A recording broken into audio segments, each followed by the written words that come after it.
Yeah, yeah, yeah. Oh. He lives below the floor in his mama's basement den. Paper plates, cold pizza, and a game console again. Dad tried to help him once with a little job to learn, but now that's off the table and the wiring would burn. He's got that tiny glare like a bad idea in shoes. Every time a woman shines, he picks a fight to lose. He talks real big, but the cracks show through, so he points at you, 'cause he can't face his own view. Tiny brain, tiny pride, big bad mouth, small inside. Tiny brain, tiny pride, you can't hide what's wrecked inside. You can't hide. He throws his shade, then slips on his own lie. Tiny brain, tiny pride, and everybody sees why. If she's sharp, he gets loud. If she's strong, he gets mean. If she's got a little charm, he calls it acting mean. He needs a crowd to clap for the joke he never lands, but every shove he gives just shows how little he stands. He's the biggest bully here in a room that's all too small, but the mirror by the stairs says, buddy, you ain't tall. He wants the throne made of borrowed noise, but he's just a kid with a pile of broken toys. Tiny brain, tiny pride, big bad mouth, small inside. Tiny brain, tiny pride, you can't hide what's wrecked inside. You can't hide. He throws his shade, then slips on his own lie. Tiny brain, tiny pride, and everybody sees why. Woo! No new daddy's fix, no basement crown, just empty brag and a constant frown. He swings at her, she stands her ground, and every time he screams, he gets smaller now. Tiny brain, tiny pride, big bad mouth, small inside. Tiny brain, tiny pride, you can't hide what's wrecked inside. Tiny brain, tiny pride, big bad mouth, small inside. Tiny brain, tiny pride, and everybody sees why. Basement king with the paper thin grin. Basement king, you were losing from within. Tiny brain, tiny brain, pride. Tiny brain, tiny brain, tiny pride.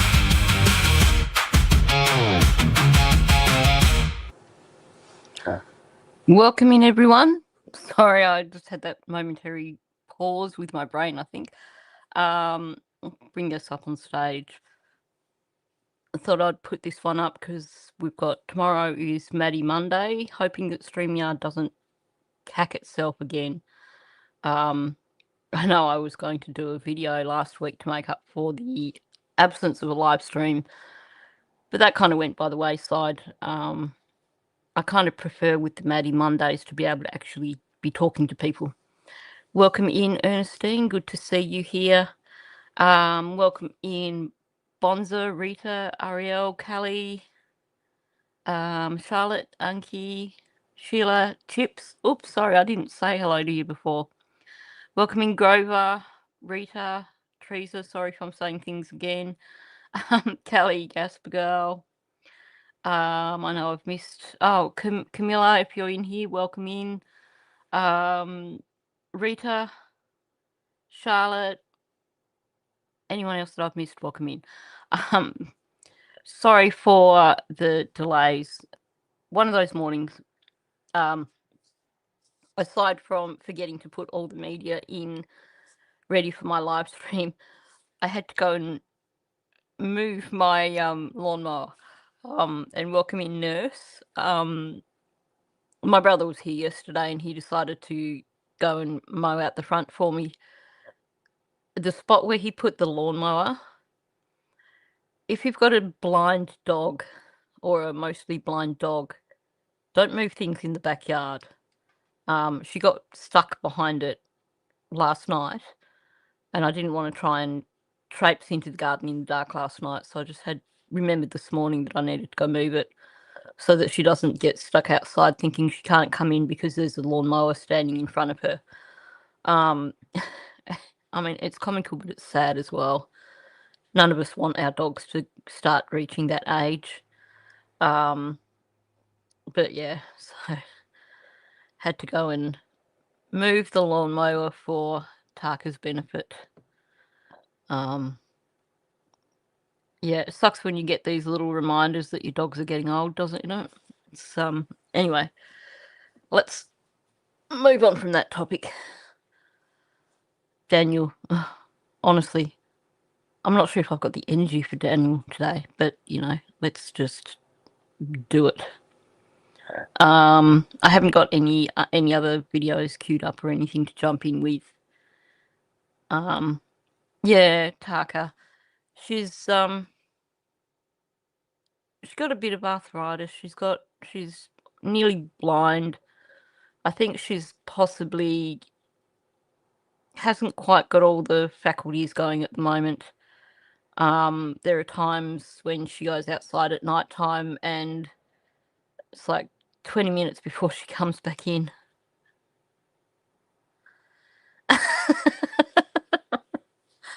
Oh no, you just landed me in it with the quiches. I basically pulled out. I was just gonna do a quick lazy lunch for myself and my brother yesterday, and I was just gonna do finger foods. So I had like quiches, couple of strips of flathead, which I think the flathead might have been a really bad move. I don't normally wash quiche. I wasn't drinking, I promise. No, I was just having one of those ADHD moments when ADHD lesson. If you are going to put things in the oven or the air fryer or anything and stuff out of the freezer, what you do is you go and you actually get the tray out of the oven and you put the things on the tray and then you put the tray back in the oven. You don't open up the freezer, open the box of quiche, and then try to put what you're using on the tray while you're standing there holding the open box of quiche. Because otherwise you end up with all these mini quiche all over the floor. So just, me being me, I wasn't going to just put them back in the freezer like that.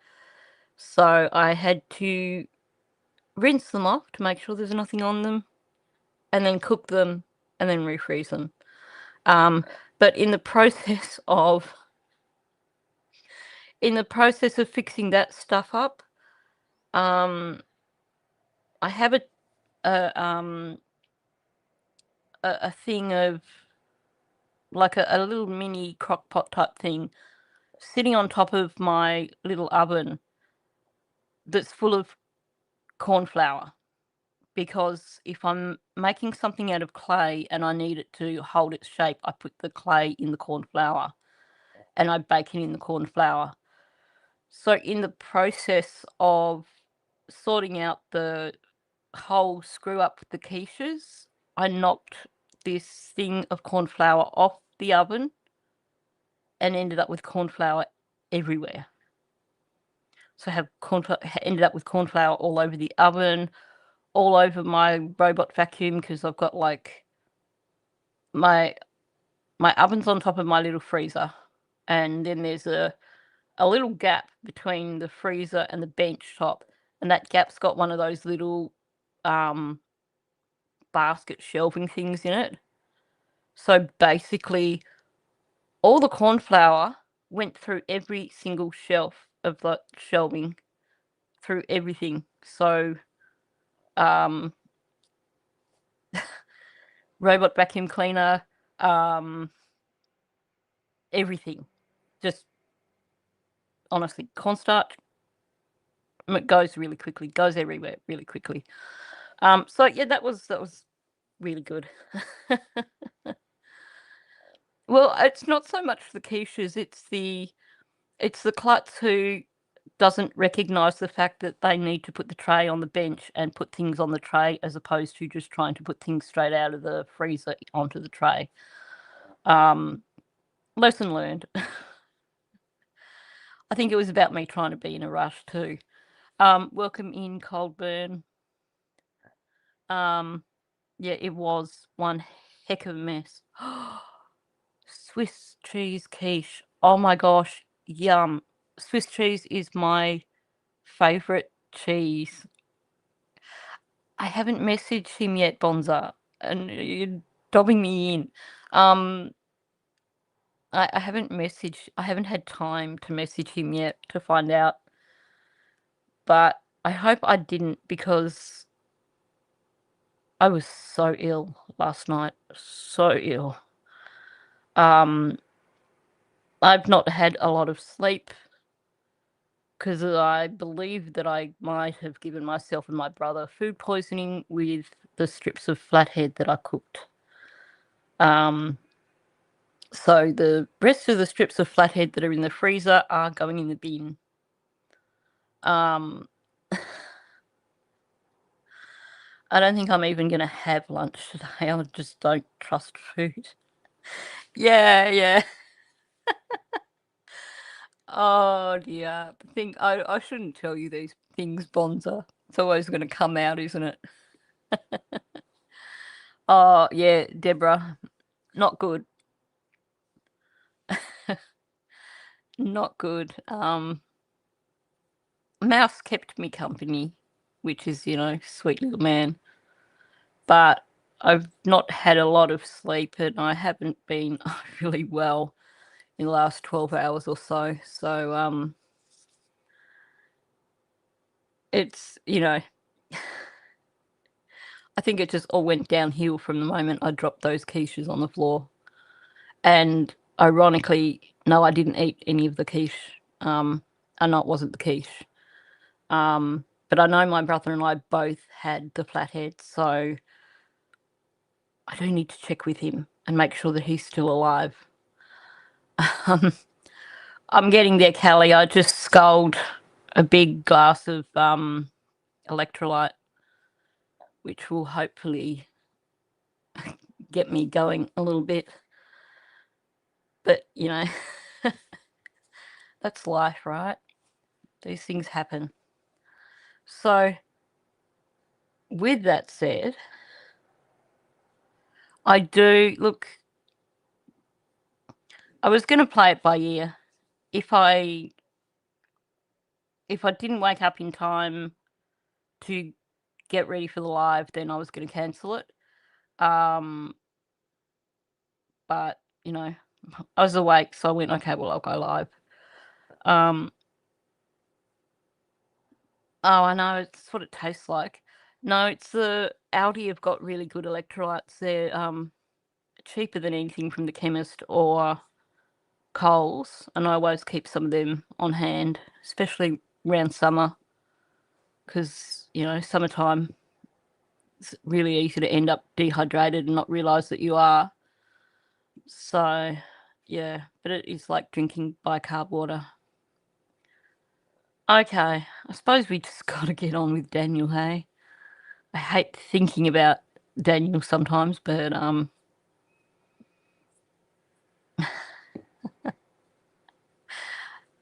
okay, but pot calling the kettle black, Aussie. I might have been wide awake at 3 a.m. looking at TikToks, but some of those TikToks were ones that were being sent to me at the moment in time. So I'm not the only one that needs some good sleep. Anyway, sleep's overrated, isn't it? It wouldn't be so bad if, the whole food poisoning didn't kick in just when I was just about ready to go to sleep. Never fun. Anyway, let's talk about Daniel instead. Because, food poisoning, Daniel, what's the preference? Yeah, well, that's how I see it. Who needs sleep?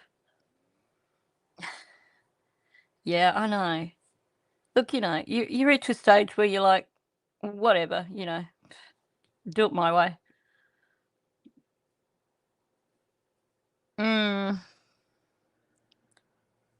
yeah, I think I'd rather food poisoning than Daniel, but although having said that, having gone through that last night, probably right now I'm willing to face Daniel. So let's just do that. I was gonna say though, Daniel, with it all though, what I like is And yeah, I think I have backtracked it a little bit just for context, because this is when he gets. Yep, that's about it, Pauline. And yeah, not good. Anyway, this is when he starts getting on his high moral horse about Bradley. No, about Tint, sorry. I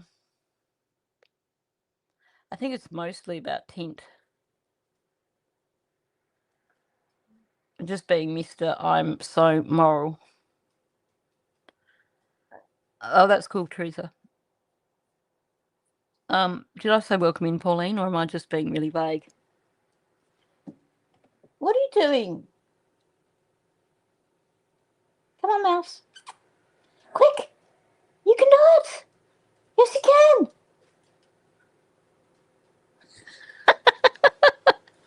Sorry, it's madness here. Amira has put a dog biscuit on the floor just in front of her bed, and it was basically between her and the doorway, and Mouse thought he couldn't get through the doorway. Needed a little bit of encouragement. Okay, let's get on with this. I was gonna say though, Daniel, with it all though, what I like is that like let's like, and let's say the same thing with Sonny, you, you right? should never like when people invade other people's privacy for their own personal gains. For the fact of Jack and Lily, Mhm. what I liked though, Daniel, was the fact But you should never invade people's personal. Well, those are I mean, constructs. Those are obviously. constructs put in that everybody should abide by. Daniel's so got his knickers in a knot over Tint. So this, for anyone who missed the first part of this yesterday, Sonny brought up Tint, and Daniel had a meltdown. He called him a slippery weasel. And now Sonny's trying to make the point that we've all made, that even though Tint did the wrong thing, it did give us more information about the case. But of course, Daniel's pissed because it gave us more information about what he's really like. Where'd you go, dude? Oh, you're kidding me. Okay, we're going to have a music break already because Mouse has to go outside now.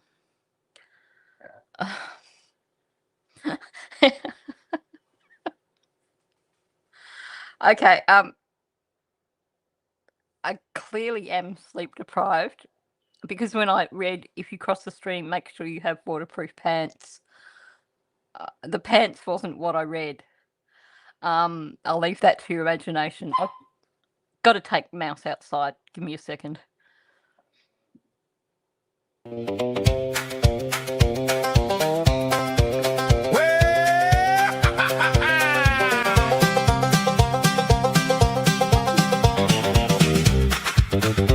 Well, I met Professor Dan down at the county store. He said, I've got a brain map and a whole lot more. He had a 5-I word and a shining new grin. Straight from the online thesaurus, he was cashing them in. He said, vivid means cheap and opaque means clear. I said, damn, that ain't right. He said, I learned it this year. He talked so slick, you'd swear he knew the town, till you listen real close and the meaning fell down. He could can tell you all about a polygraph test. Every wire, every needle, every puff in the chest. What the sweat on your palm means, what the blink of your eye. How the little machine knows if you're telling a lie. He described it in detail, every minuscule part, but the facts went missing like a hole in his heart. He was accurate sounding, but that's where it ends. A mile of good spelling and a yard of no sense. And he leaned right in like he had the cure for every old problem a person endures. Psychobabble, he'd murmur, I know how it goes. Then he'd trip on the jargon from his head to his toes. Professor Dan, oh Professor Dan, he reads one page and he thinks he can. Professor Dan, oh Professor Dan, all that noise no understand. Oh, Professor Dan. Professor Dan. He's an expert on hounds and the scent in the air, on police line chalk and a flashlight glare, on search and rescue where the mud runs deep, on the way a lost soul breaks and the secret won't keep. He'll talk addiction, trauma, ADHD, like every psychiatrist calls him up for free. Doc, what's your advice? He'll say with a grin, then he'll answer himself before the truth gets in. Professor Dan, oh Professor Dan, he reads one page and he thinks he can. Professor Dan, oh Professor Dan, all that noise no understand. Oh, Professor Dan. Professor Dan. Well, he's got every answer in a digital pile, but the more he explains it, the less it feels like he's got confidence, sure, and a dazzling pose. But he's mixing up wisdom with the words he chose.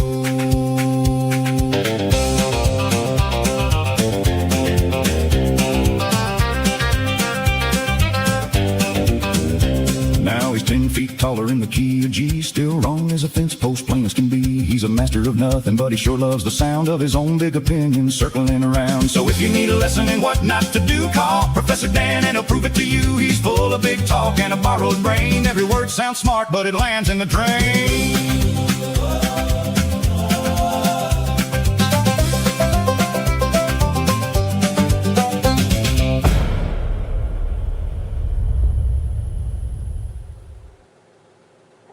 Okay, let's try that again. He does love to hear himself talk. Welcome in everyone who's come in while I was taking Mouse outside. Not sure if I said welcome in to Nurse. Welcome in, Katie. Really good comment up here. Yeah, I know. He doesn't get it at all, does he? Like stalking Malaya for who knows how long, not to mention all the other not so moralistic things that he's done, but you know, he's here to judge Tint. Welcome in, Dawn. Just reading the comments, and I'm just going to ignore the fact that the birds are out there teasing Mouse and Mouse is barking at the birds. They can have their fun. Today, I don't care. I really don't. I know, and I should have, had I been up and functioning, I would have actually put some of that comedy stuff in, ready to go. But as you can tell, I'm still trying to reach the point of actually functioning properly. But let's hear some more about Daniel's morals, shall we? Oh, look, you know, when you've had not a lot of sleep and you've not been very well in that not having a lot of sleep, I'm just sort of like, yeah, whatever. Hopefully you guys can't hear him too much and he's not annoying the crap out of you when he's doing that. Normally I don't encourage it. I mean, I've got no control. The birds get on top of the shed and I swear they wait for him. So those little minor birds, they think they're little smart asses, basically. Sorry. You might also get a lot of the unfiltered Australianisms today because I think my filter is faulty.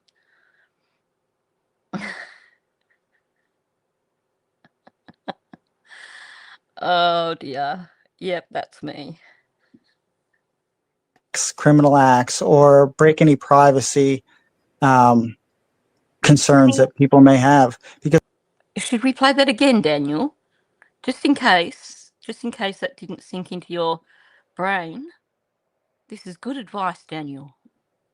Mhm. What I liked, though, Daniel, was the But fact. you should never invade people's personal. Well, Those are I mean, Those are obviously, constructs put in that everybody should abide by, and not break any acts, criminal acts, or break any privacy concerns that people may have, because that leaves the door open to many other things that people shouldn't do.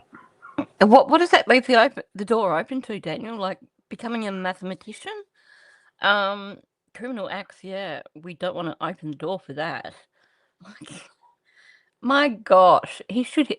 I wonder if he ever listens back to He probably does listen back to these live streams because he probably loves the sound of his own voice. But honestly, like, you shouldn't invade people's privacy, and you shouldn't do any criminal acts. Let's respect everybody's personal space, shall we, Danny? Yeah. Oh my gosh. I can hear Gisla's voice in my head right now calling him Danny boy in her South African accent. And I don't know if she has, but I need to go into a live stream and ask her to do that for me for a soundbite, I think.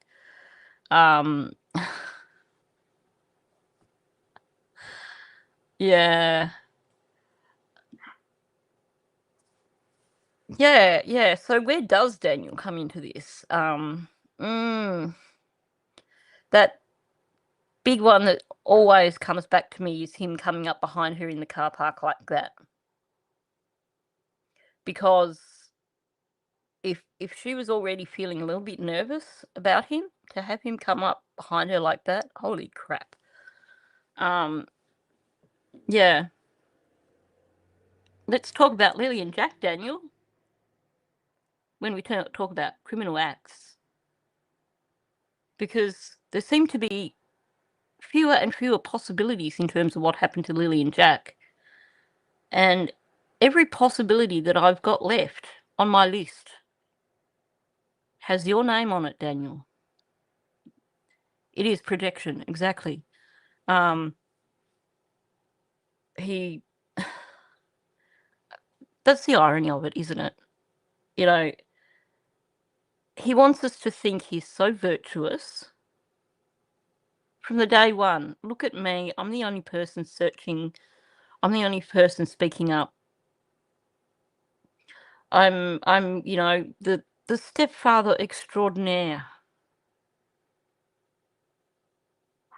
And yet, you might have noticed, and I don't think I've got the thumbnail on this computer, but you might have actually noticed that the thumbnail that I used for this live stream shows Jack with his black eye and Lily with a big red egg on her forehead.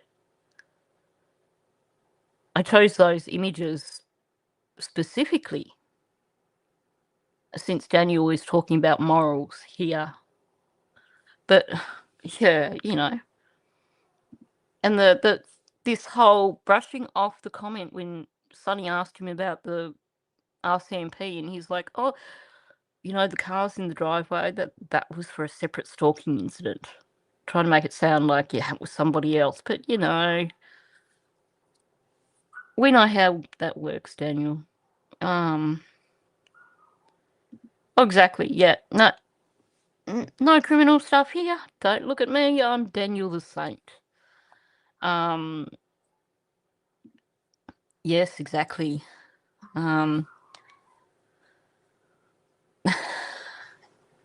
Yeah. I think probably because it's only a 2-syllable word, he probably hasn't looked that one up yet. Maybe he needs to take a step back and start learning the 2-syllable words first. Yeah. I agree with you, Charlotte. I'm not sure if I can put that up on screen, but I totally agree with you. He is not a saint at all, that's for sure. Yeah. Anyway. Oh, he is a Boy Scout. he's like, Mr. Pokemon expert, and he goes out and he does the whole geocaching thing. He's just, so just, your perfect Boy Scout. I get what you're saying, Daniel. I do absolutely. I've lived my life around, pretty straight lace. That way, never a charge in my life, and too, right? Like, but for Tint's own principles and how he has done things and whatever. I mean, obviously that's on him or anybody else. Yeah, What we I can talk. We can talk about like, when my father confronted him as well. Yeah. Okay, laughing two things. First of all, yeah, Sonny was not going to sit there and take him coming back at her. And I've actually enjoyed, I was going through editing the audio from the first live stream of these two that Belinda was on with Sonny, and I was just having a chuckle to myself listening to some of the things she was saying about Daniel, basically letting it rip after this. Oh, you're kidding me, Mouse. Honestly, that dog is going to be the death of me. Sorry, I shouldn't say that. The birds are clearly terrorizing him. He's going to spit the dummy and come back in on his own, so I will just ignore it for now. But honestly, he's got to move on now and talk about Earl. He really wants to lay it on thick about Tint. So now he's going to talk about Earl confronting Tint. Because, oh my gosh, Tint was trespassing. Geez, Daniel. Is there a particular reason why you're not allowed near the reserve? Because I would imagine they wouldn't just turn around and out of the blue just say you're not allowed on the reserve. Just my thoughts. But anyway, let's hear about how Tint is really horrible because he had a run-in with Earl. Yeah, he is very much the mathematician, that's for sure. obviously that's on him or anybody else. Yeah, What we I can talk. We can talk about like, when my father confronted him as well. oh, I remember. Oh yeah, I forgot about that. Tint was seen coming out of the woods on a private property where kids are. Do you think that was leakage? Because, I mean, he's probably going to claim that maybe it was, well, I don't know. But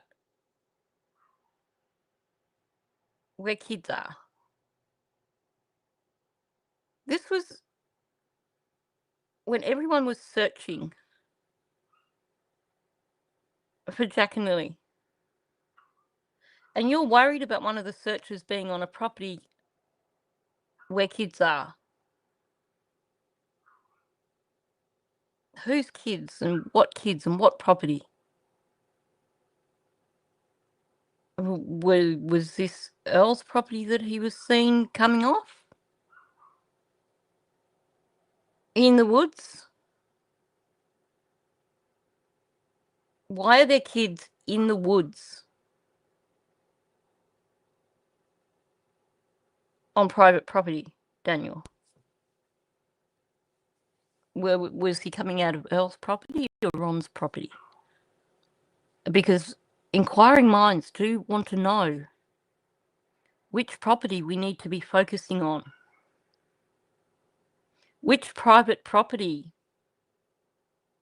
has kids on it, Daniel? Because to me, it seems that's what needs to happen next, is that they need to take dogs onto some private properties. And welcome in, Denise. Did you give up? Did the birds fly away?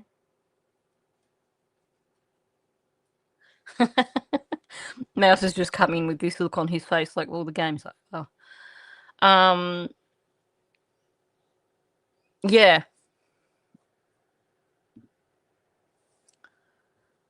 If it's Ron's property, how would Earl know that he was trespassing? Because Janie's property is between Ron and Earl's. But according to Janie, there's no water on her property.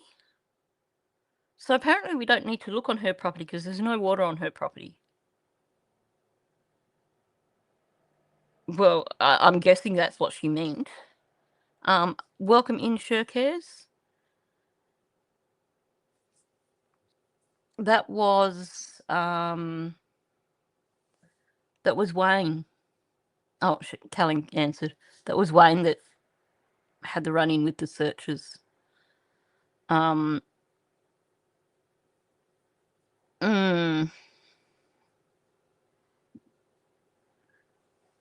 Well, when I look at the maps, when I look at the Liddell maps,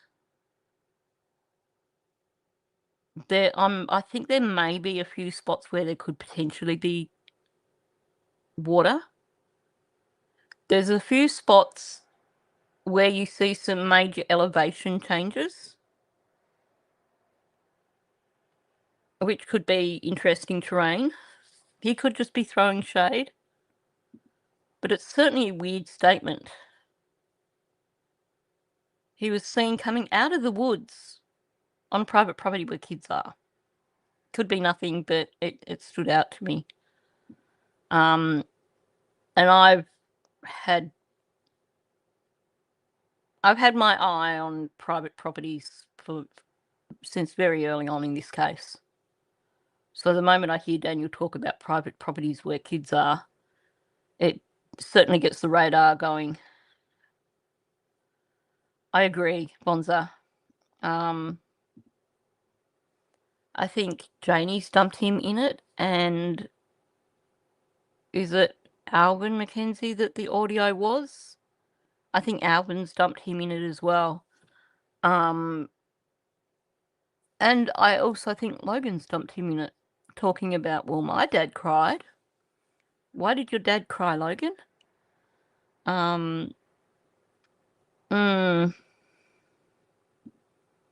Yep.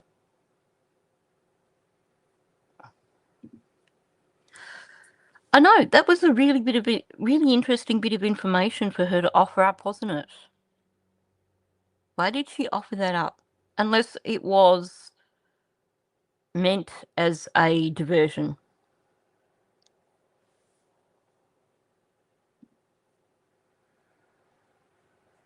Earl's 100-acre property has a river behind it. That's interesting.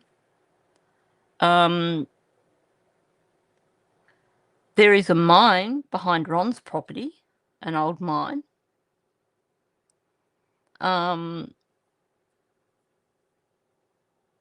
Yeah, that's the one, Bonza,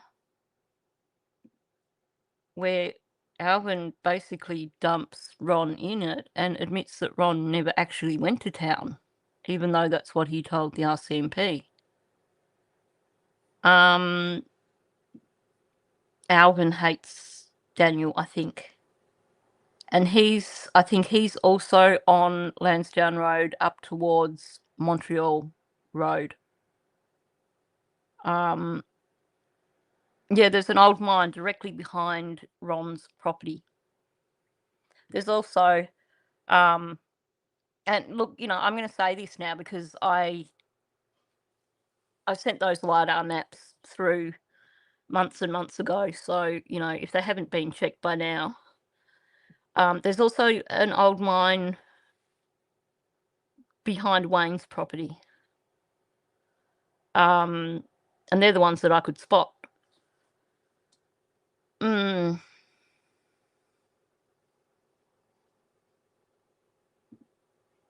Oh. Daniel was seen up by Earl's property a few days after they went missing and got really offended when a woman in the gas station didn't know who he was. Because, he's famous. I know. kids running around in the woods. We don't want anyone in the woods because it's private property with kids running around in the woods. And we've got that feral ram that wasn't anywhere near the riverbed. But hey, now why wouldn't Janie's brothers just love Daniel? I mean, you know, he looks like the sort of nephew everyone would want. Not. Oh yeah, he would like to star in his own Netflix movie, that's for sure.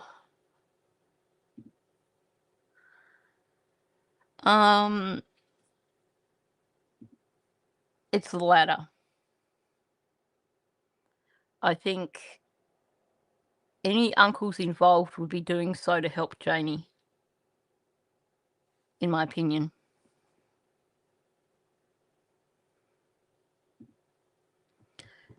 Yeah, you get the odd young ram that wants to knock you over, wants to butt you just because that's in their instinct. But you know, they're actually pretty dumb, and just let them worry about their sheep.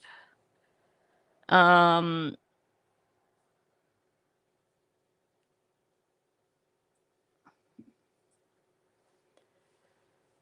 here's the thing though, in terms of private properties.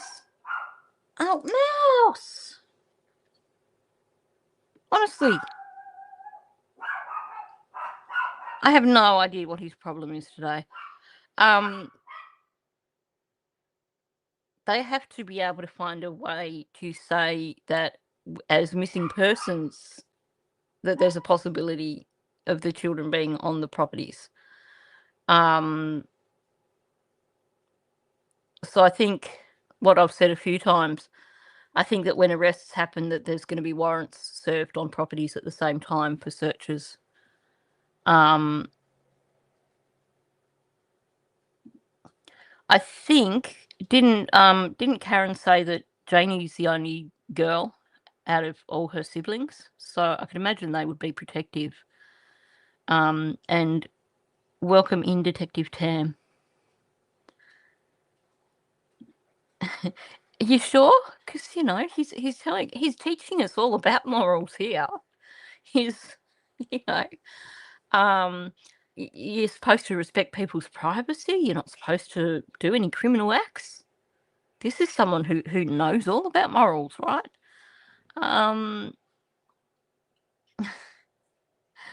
Sorry, got the snark happening. Oh, that's a scary thought. Yeah, being trapped anywhere like that would not be good. I had a friend who had a young ram, and it used to basically just run at people. But I think that's like, you know, rams that have been raised as lambs and are a bit too familiar with people. Wait until it pivots. Yeah. Wait until it pivots, Daniel. Then you're not going to be quite so cocky. That is such a good point, Unky. And we are waiting for that moment. Okay, let's hear some more of Dan's morals. Yeah. Rams can be pretty stupid sometimes. A goat tried to eat your shirt. My dad confronted him about it. And hang on, did he say I confronted him? Or did I just stop it at the wrong spot? Confronted him as well. Oh, I remember. Oh, yeah. Tent was seen coming out of the woods on a private property where kids are. And my dad confronted him about it. And he said he was searching for Lily and Jack. And why would you be on a property where it was a private property and there's children that live at that residence? Yeah, that was. Why wouldn't you be? if you are looking for 2 missing children, and Daniel, you should be thankful for every one of these searches that was out. Earl should be thankful for every one of these searches that was out. Now, what I'm confused about here is that when you look at the video that was taken by Tint, there's no sign of any house nearby. It's looks to me like it's like Earl has made a beeline from his house to the road. And if I'm looking at the maps, the house that's on the other side next to the railway tracks is further down. He was just defensive about someone searching that area, and I want to know why. And I want to know which property Daniel's so sensitive about. Yeah. Why were they pissed that Tint was searching private property around Earl's place? Like, you have a missing 4-year-old and a missing 6-year-old.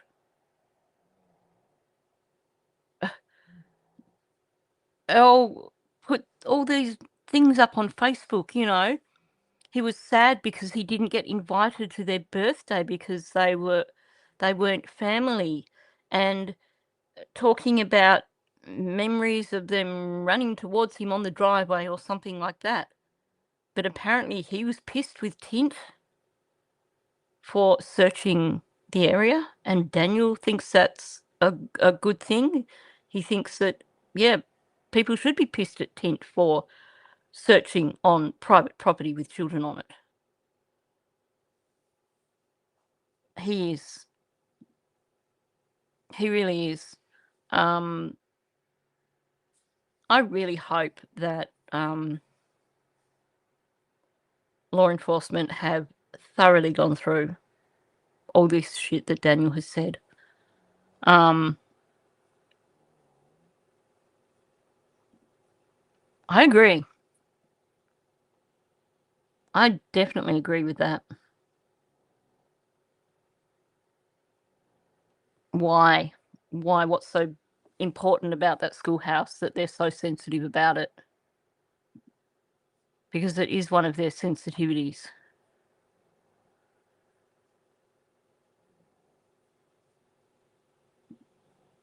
Yeah. You know, what if, Daniel, they'd gotten on the pipeline somewhere? Because the only private property I can think of that could possibly have children on it on that day, given that allegedly your whole family was out searching, the only private property I can think of is the one over by the train lines on the other side of the road. So wouldn't you be happy that someone was searching the woods around there? Just in case they got lost and they were looking for a way out? But apparently not. And when I think about it, though, when I think about that other house in the vicinity of Earl's and Ron's and stuff, there's no woods around that house. So that's not what he's talking about either. That seems to be the $1 million question. I've got no idea who owns the schoolhouse, and it's something that nobody seems to have been able to come up with an answer for, sorry. Now I'm using Daniel's kind of language. And I want to know if Janie does have a key.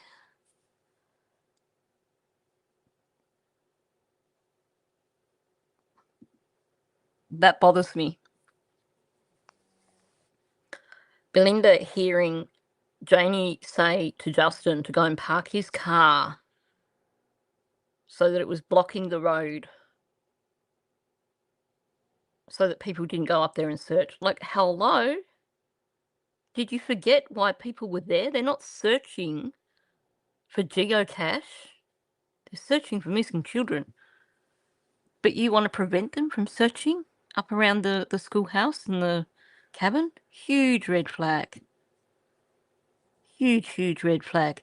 And I must admit, the first time I heard Daniel say that he went running up to the kids to the cabin in the woods, my first thought was that cabin over where the schoolhouse is.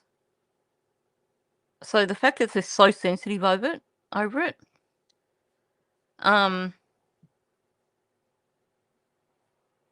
Chaucer shared a picture of the church. There's definitely something in the window that looks like a child, you think.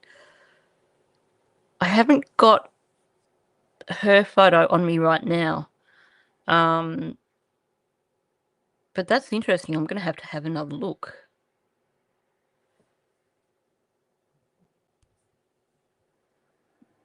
Yeah, it is.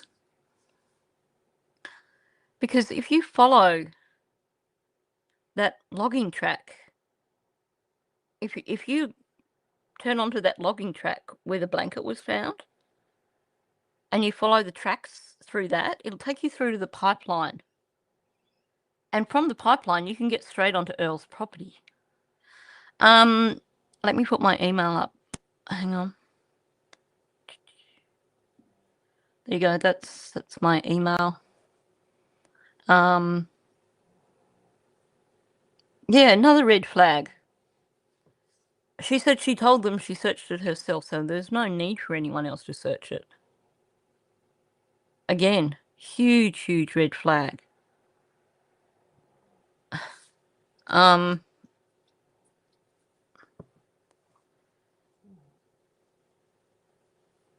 Yeah, we'll brush past that one, Bonza.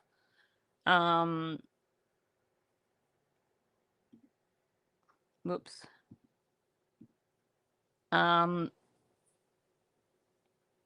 Yeah, we probably should brush past that one, hey? Anyway, let's hear some more of this moralistic BS that Daniel's got happening here. This very, very start. He was already charged with something to do with an underage girl, but he didn't get, wasn't convicted of those crimes. Yeah. But still, to be on a property where there's... Oh, go for it. Go for it, Daniel. Let's now judge Tint over crimes against females, Daniel. Now, yes, the rest of us can. Yeah, you can send it through Facebook, I think. But it's probably easier. I'll probably be more likely to get it if you send it through my email, which is up on the screen, hopefully. But I think you can send it through Facebook, I believe. But honestly, okay, we'll hide that and welcome in Maymar when you get to this point in the audio.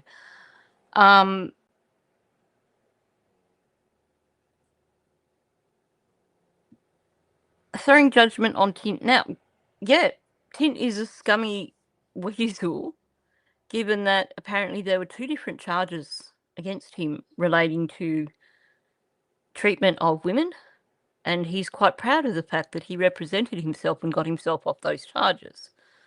But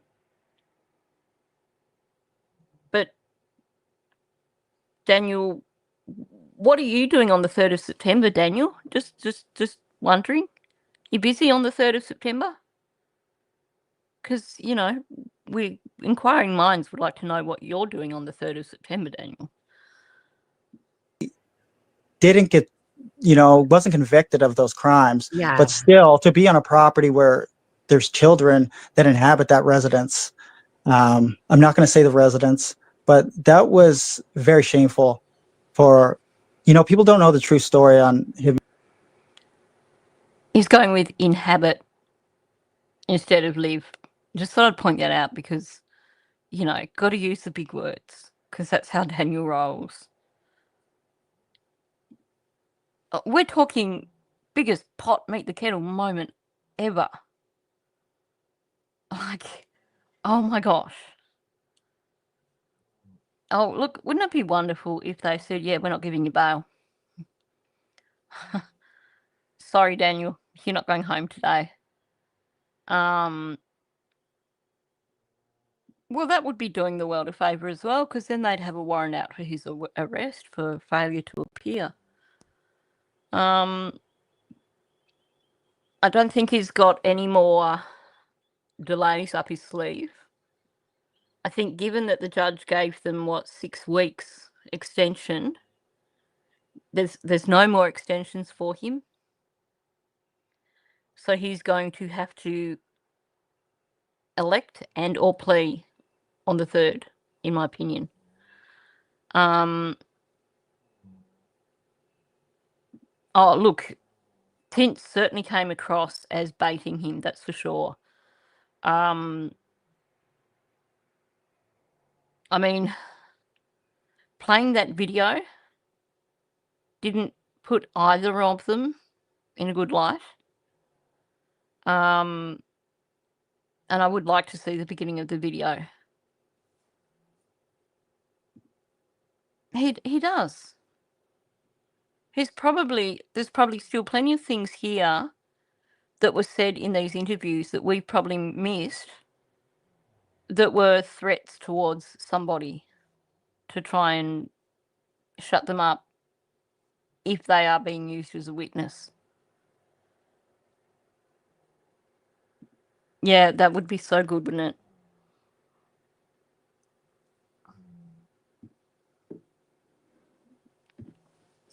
That could be a really good point. Because he himself has pretty much admitted to stalking. He's admitted that he's had people stalking on his behalf. Or at least Durwood has, I think. Maybe not Daniel. It's a shame that we're not going to get to hear a lot of the information. But we know the media will report if there is a conviction, and that's probably the main thing that we need to worry about. Okay. Let's hear some more of Daniel's moralistic stance on Tint. Him and my father. So that leaves, Yeah, no, I hate using this reference. It leaves a sour taste in people's mouths when, people don't know the true story or anything that happened during those events. You only see the clips or the edited or the hearsay.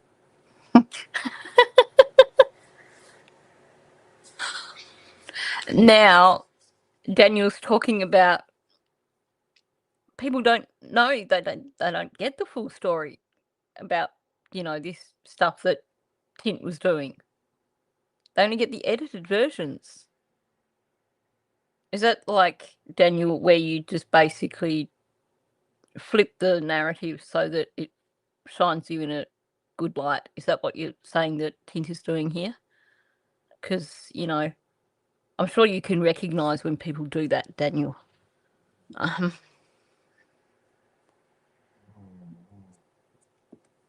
Oh, look, they had all the big stations were there last time, weren't they? Whether or not they're allowed in the courtroom is the other thing, though, because I think the courtroom was closed last time.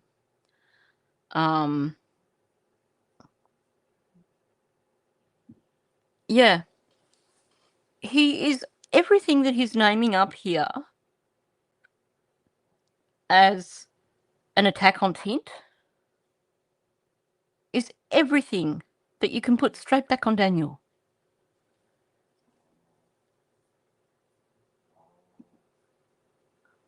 Oh, okay, so they can report on it. Well, I hope. Now, I think I saw last time there was a CTV and CBS. There were plenty of the reporters there, I think. Wouldn't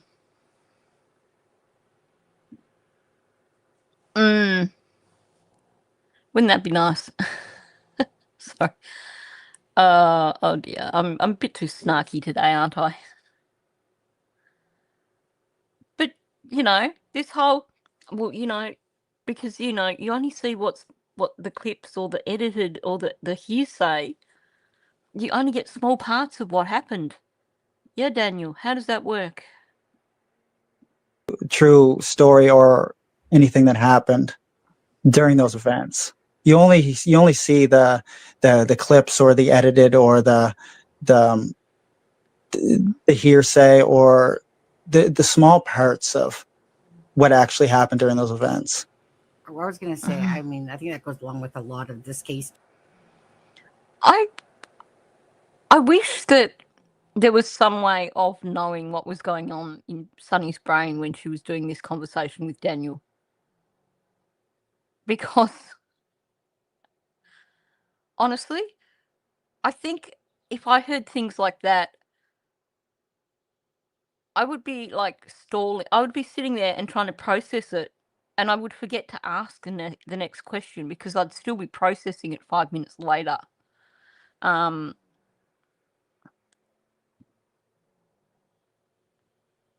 okay. Yeah, no, they can't mention names, and that there is that order.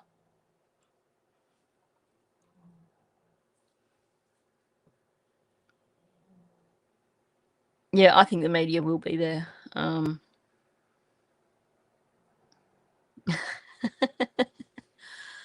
The question is just how many choppers can he outrun at one time?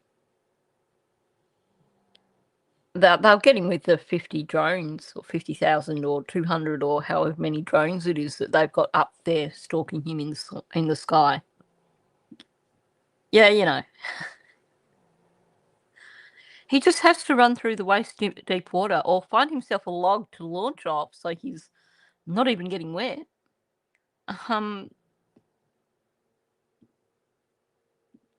Bingo.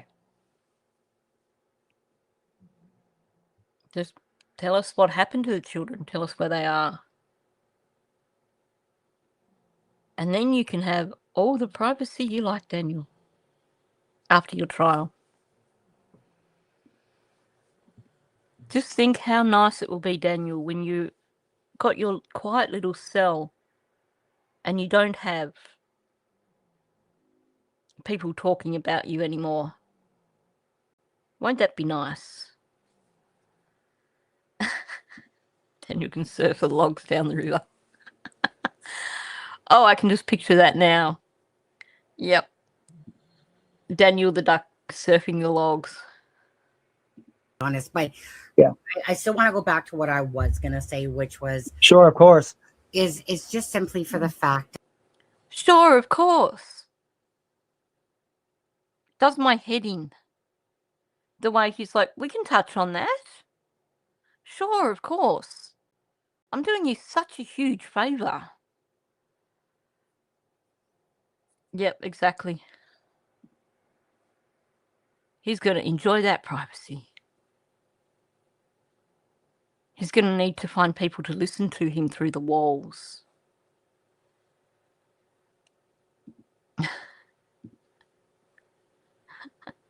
Yep.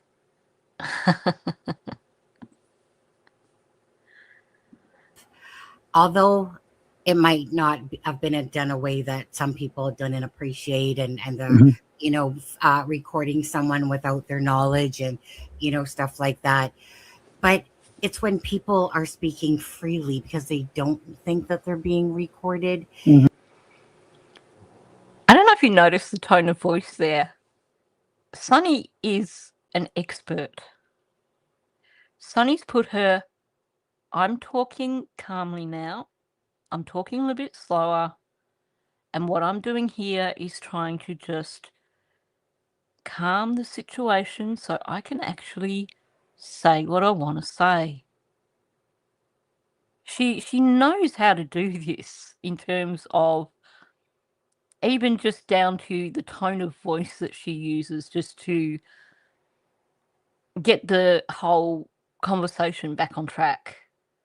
They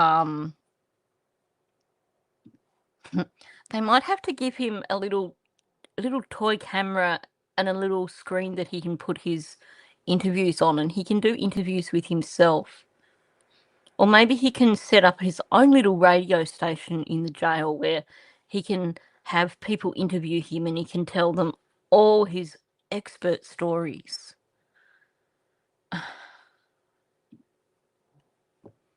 I think you're right. It's definitely going to be getting out 1 hour for exercise.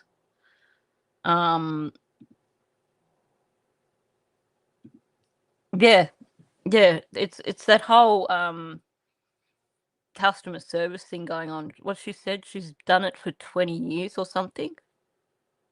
She's so got it nailed.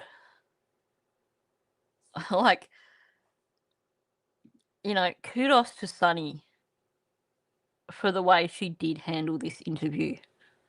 Because honestly, even though you hear at times when she just gets totally flummoxed and doesn't know what to say next because she's just gobsmacked by what he's said, she did handle him quite well in this. How the heck did she do that 9 hours straight? I have no idea. Look, I would have lost it in the first hour. That bit of audio I played the other day where she was just, the brain was stalled and the words were just kind of not really going anywhere, that would have been me right through. She really did do a good job. It's kind of like when Darren was speaking to me, I was recording him because there was no fucking way in hell that I was ever going to remember everything that man was going to say. So she's got this calm voice and then she comes out and then there's no fucking way in hell. Sorry, just had to point that out. Oh, I know.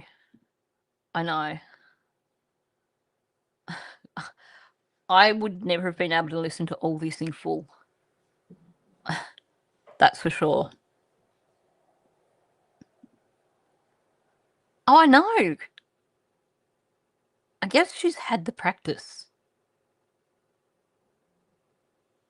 Because, honestly, there's so many things that have come out already that I would find myself just chortling over it.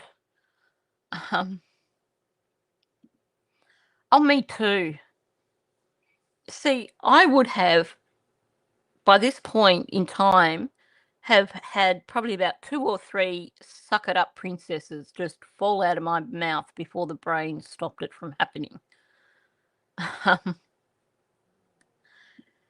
Yeah. I think there was a lot of self-control that went into this 9-hour stint, that's for sure.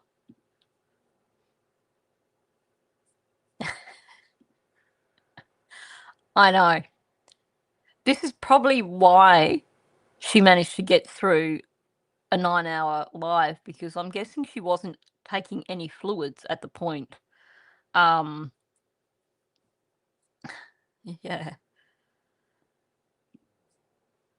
Oh, look, honestly, she really did do a good job. Got to admit it.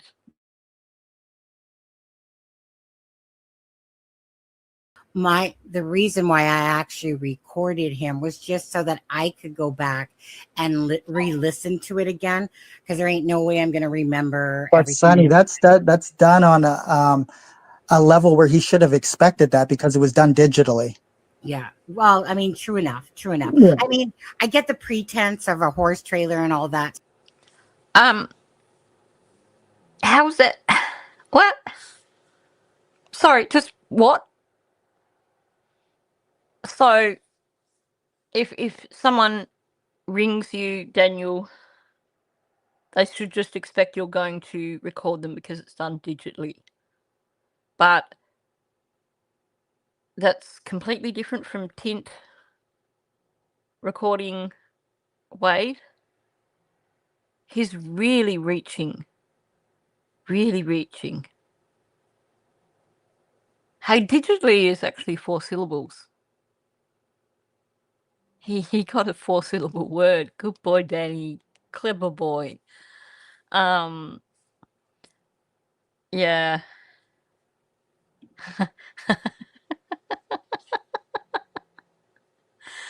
He can be the meteorologist on his daily 5-syllable word podcasts.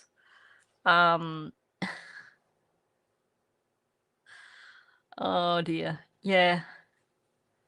Apparently digitally. So because they were talking on the phone and phones are digital, that makes it a digital conversation.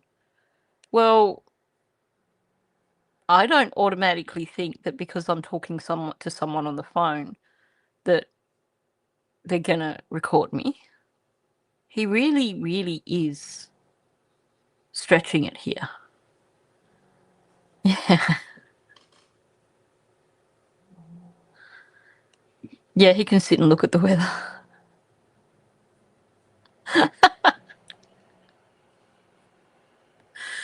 We've got another 5-letter word that we can teach Daniel. Penitentiary.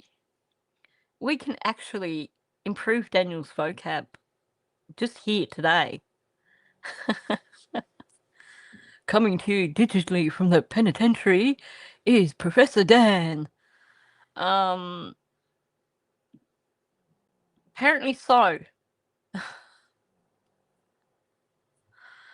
Oh dear.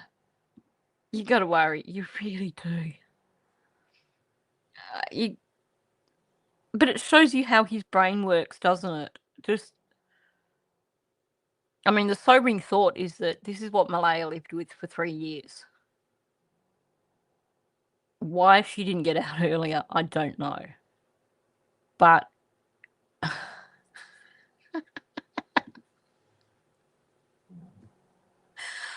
it's the Danny Duck Show. Oh my gosh. Yep, that would be the one.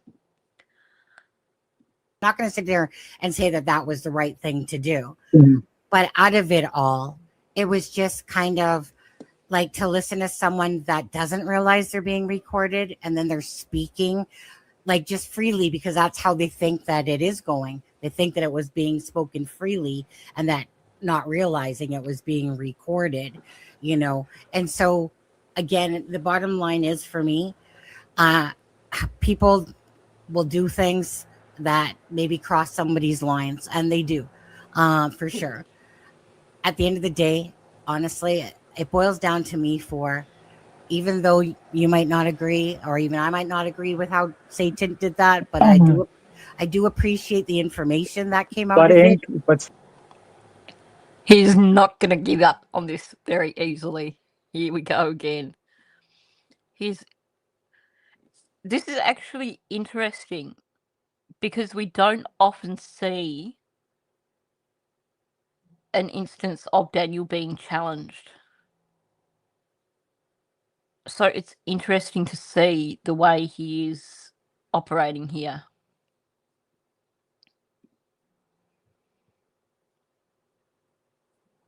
Yeah, because according to Janie or Daniel, one of them said that Daniel's tools were kept just in that little alcove at the front of the house.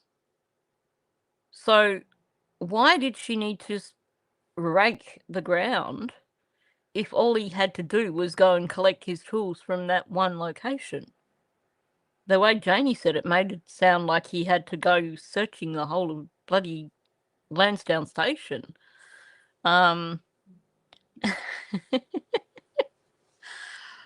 want to know if Malaya now has a really good vocabulary of 3-syllable words. She has. She's got him worked up. And I think this is really...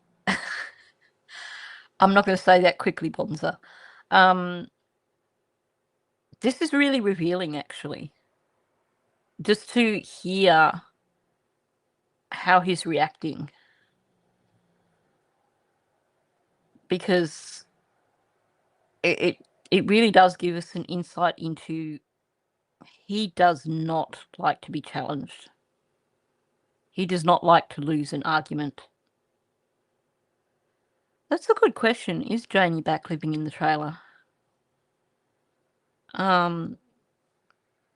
Daniel's two older kids are with their mother and not going anywhere near Daniel or his family by the sounds of it.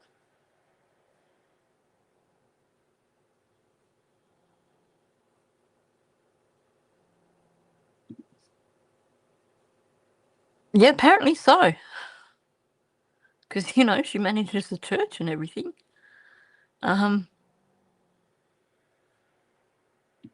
He said himself it took a while to find the drill. Yeah, I'm losing track of who said what now, because there's so many versions of every story that I've started to forget who said what.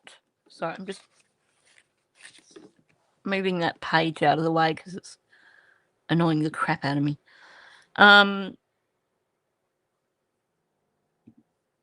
Yep. And that's what we are seeing here.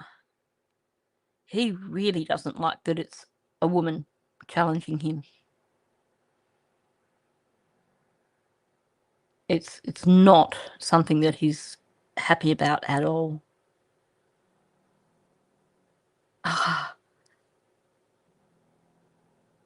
I just realised what he's about to say. He thinks he's closing the argument here. I'm going to get another 3-syllable word, and he thinks this is going to close the argument. He thinks this is the end of the story.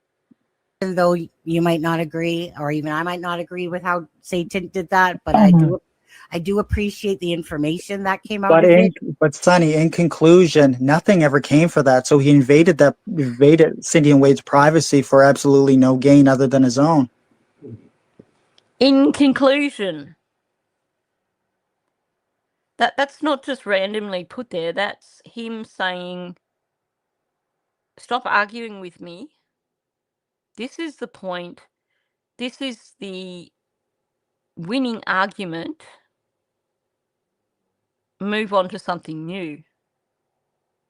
I know. I rest my case. In conclusion, I believe I'm the winner here. End of argument. Move on, because I'm running out of ways to argue back. But can we also acknowledge he's trying to say nothing ever came of that? A lot came of that, Daniel. And this is why your knickers are in such a knot. Because we suddenly learnt a lot more about you. Yeah. Yeah, I know. He was on a roll there. Actually, there's more, because I paused it. Hang on, no, you missed one. You missed absolutely. So we got a big sentence there. In conclusion, nothing ever came for that. So he invaded that. He invaded Cindy. Do we count invaded twice? Because he said it twice. He invaded Cindy and Wade's privacy for absolutely no gain.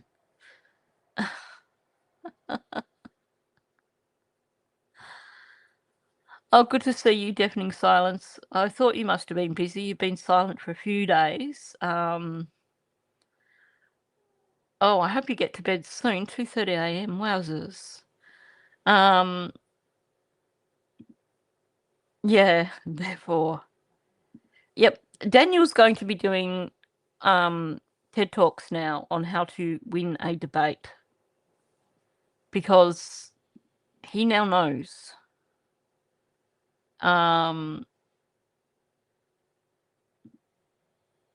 He's certainly trying to end this part of the conversation.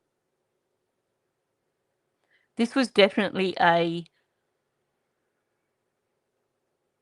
time to end this. Don't talk about it anymore. I no longer approve of this line of questioning. Oh yeah.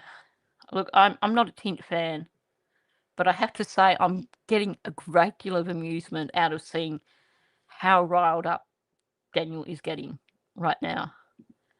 And I really, really need Gisela doing a soundbite for me of Danny Boy. Yep, this will be his first class that he teaches in prison. There'll be many more. He will also teach forensics. He will teach chemistry. Yeah. Yep. That's the thing. The best argument you could make is that he violated their trust. Because he was invited there. Admittedly, it was all, all a lie. So true. Like when Professor Dan in prison, that's a scary thought. Yeah, when he got happy over the crushed car. Oh yeah, he's going to teach them all about mathematics and how to do a polygraph test. I know. It's a shame he's not in America and we can't do FOIA requests for his calls when he goes in. They could be amusing. Anyway.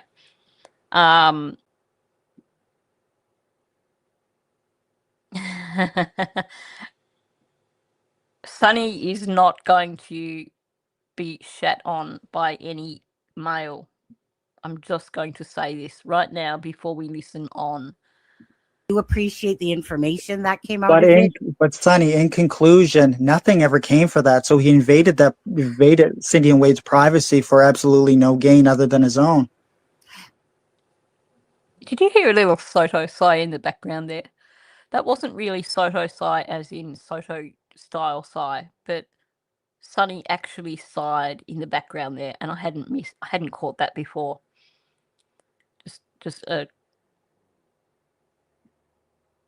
He invaded Cindy and Wade's privacy for absolutely no gain other than his own. It gave us his thoughts about what he was thinking, about, like believing, like for him, it told us basically what he was thinking. Obviously, he made comments towards you guys should all be locked up, that the kids are buried about 20 miles away and stuff like that. Whether that. She put it straight back on him. She's named up, essentially, without saying, this is the reason you're pissed off, little Danny boy. You're pissed off because he's named these things up. She's just doing it in a very, very diplomatic way. Well, obviously, he's mentioned these things. Oh, far out. Oh, yeah, that's going to be another one of his lessons.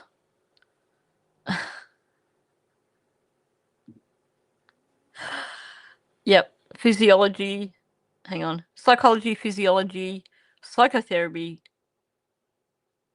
polyography, neurobiology. That is Daniel in a T. That is so spot on.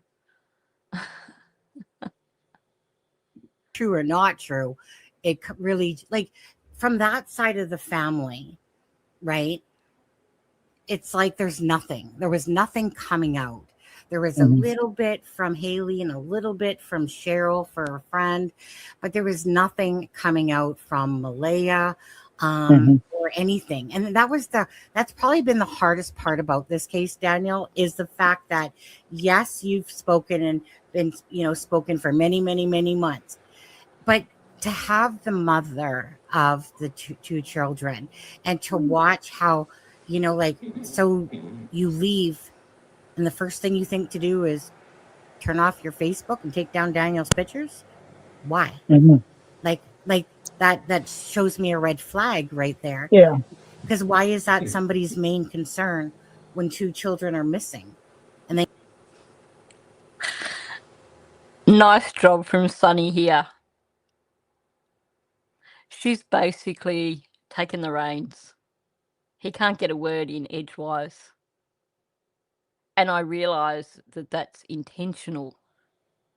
She's getting as far away from the topic as possible to try and stop him from continuing with this BS that he's putting out.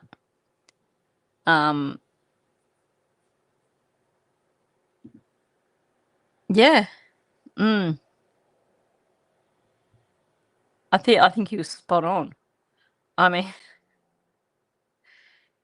he has gotten himself so worked up because he's trying to defend himself here essentially by throwing crap on Tint. Don't look at me. I'm a good guy. I have way better morals than Tint. So let's pick apart his morals. And let's stick on this. Because while we stick on this and while we rage at Tint, we're ignoring the many, many things that I've done wrong. That is exactly what's going on in his brain. But he's also nervous because Sonny keeps pushing back. I don't think Daniel is used to having women push back. Yeah. And I think in terms of the redirects, especially when you hear him saying, and in conclusion, I really don't think he's had many instances in his life where he's tried to redirect and someone's come back at him.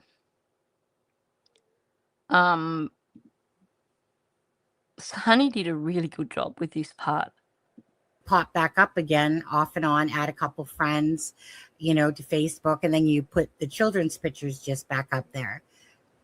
It's not thing that I would think to do when my 2 children are missing is to go change my single status and take down all your pictures and all that stuff, unless to me there was like something that Malaya obviously either blames you or like whatever. Obviously that her doing that is a simple sign of I think Sonny, they did that. They still blame me, and I see that through the way Shenanigans talks, right? That she's pro Malaya, Cheryl, and Cindy, and she thinks I have something to do with the disappearance. Oh my gosh. Poor Daniel. Imagine people thinking that he's got something to do with the disappearance. Yeah, 100%. He does not like women challenging him.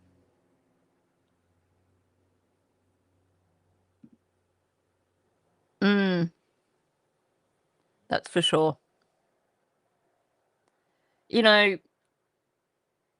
Between in that first interview, the big tell for me was when she said, I told him, my partner, Daniel, and each one she was having trouble spitting it out. And then what does she do? She takes down her Facebook and removes all his pictures. She's basically dumped him in it without even having to say a word. Yeah. Again, he does not like women who do not go by his rules. So he's upset now. And, how dare they think that he had something to do with the disappearance?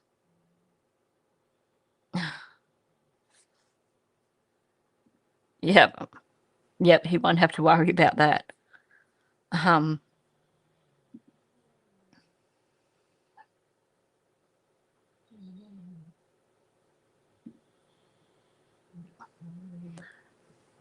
I think given how quickly it happened, I don't think she had any advice at that point, though.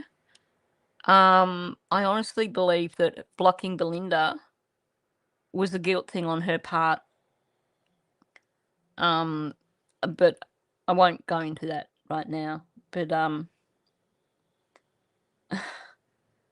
my gosh, imagine thinking that Daniel had something to do with it. The horror. Malaya, Cheryl, and Cindy. And she thinks I have something to do with the disappearance.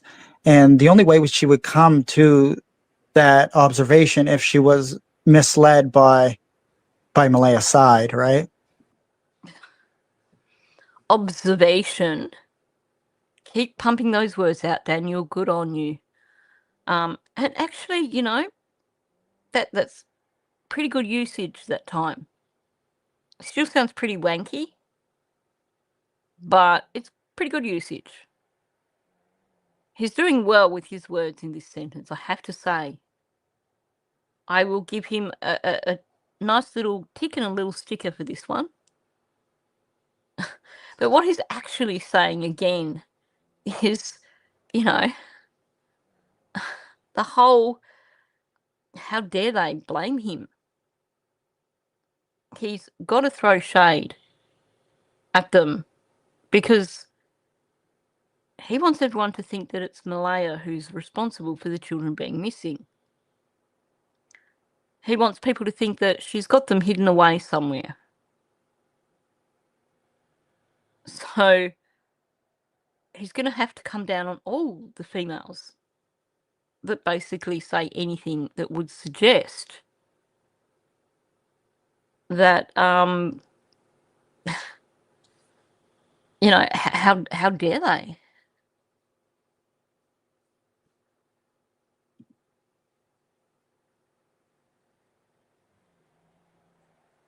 Oh, okay. Well, I feel like, okay, so you know what? Out of all this, Daniel, it will boil down to one thing. Mhm. Like something happened to Jack and Lily. So a lot of what you have said was geared towards Cindy having something to do with it. Malaya, that they're hidden, maybe not necessarily on a reservation. So No, that's Darren's belief, right? yeah, that's right. That's Yeah. Let's deflect now. That's Darren's belief. It didn't come from me. Daniel, how many times have you made that reference? He might not say it explicitly. All he does is give enough suggestions to make sure that people are still following Durwood's story. So, you know, it's like, oh no, that's Durwood. It's got nothing to do with me. so No, that's Darren's belief, right? yeah, that's his belief. And But you never know. You may have changed that belief. I don't talk to He Darren. I have changed no association with Right. Darren. I mean, he's changed it multiple times. He made himself look like a fool by doing that. And then he would, you know, like put me on blast when he comes off talking about 100% clad, knowing they're alive, knows Okay. where they are, alibi and all this stuff and stuff like that. Yeah, but how much of that was Durwood working hand in hand with Daniel? Daniel's like really pushing now. Well, you know, I don't have anything. I have no association with Durwood. But, you know, we know you did before, Daniel. It's ridiculous. Utterly ridiculous. And you probably could have done was speak for you and your mother, because, you know, especially when you're regurgitating information, right? Well, the reason why Daniel lied about the blanket, the reason why Daniel lied about this, you know, Janie said this, but then again, it's not coming out of actual Janie's mouth at that particular time. And I know your mom made a comment that, you know, sometimes she got upset with Darren because he didn't say it properly, but that's what happens when other people are speaking for you type of idea. But Yeah. Janie got upset because basically people didn't believe the narrative, in my opinion. The fact that he was there on the day that Janie was doing the interview with CBC shows me how interconnected they all were. I know, why was he there? And note too, he wasn't there like some guest who's not familiar with the property. And we know that because he was strolling down that driveway on his own, meaning that he's quite comfortable and quite welcome on that property. Had he been someone just dropping in for a visit, we would have seen him standing there maybe with Daniel. Or just standing waiting for Janie. But he was strolling down that driveway, quite comfortable, like someone who's been there many, many times before. Thank you very much, Bonza.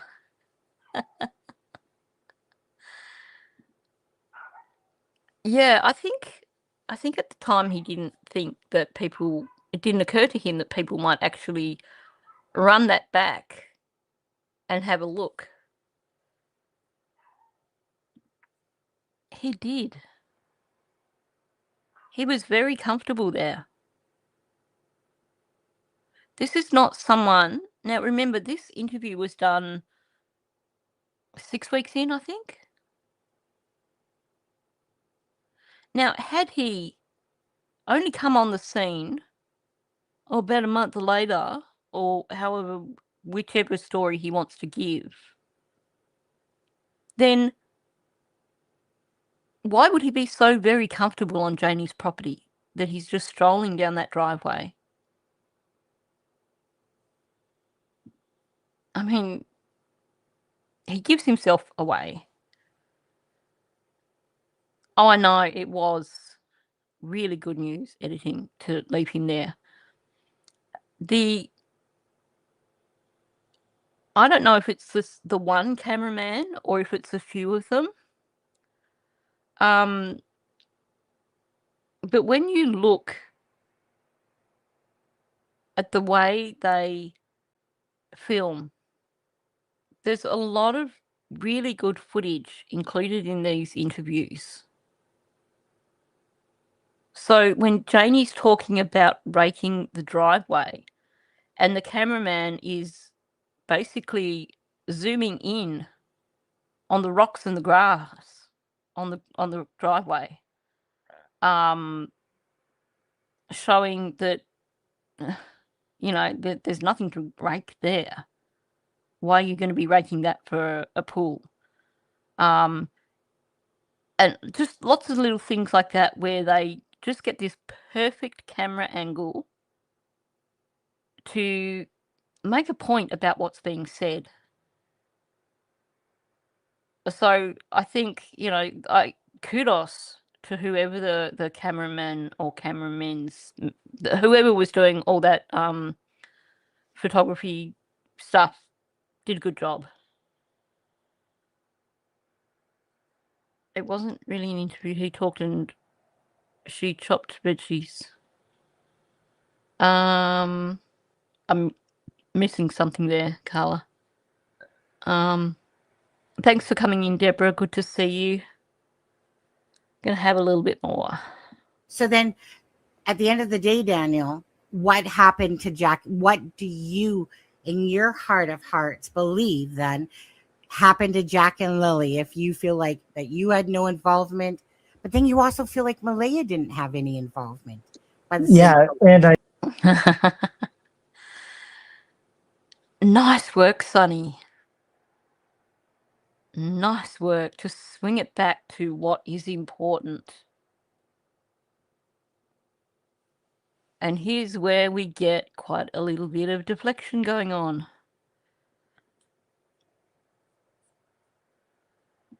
Yeah, it could well be the case.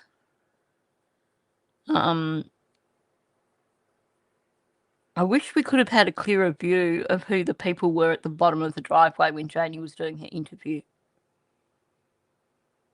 I mean, some of them might have been crew, but I'd like to know who else that was down the bottom of the driveway. I go back and forth as time goes on, right? It's been over a year.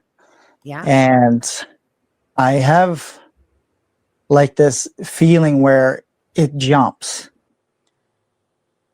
And we're separating our words while we process and create a narrative. So he's definitely not prepared for this question at all. He's going to throw in a bunch of word salad.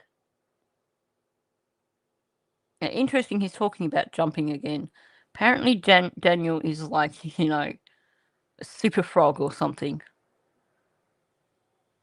Anyway, we'll listen to that little bit before we run it on. Like this feeling where it jumps.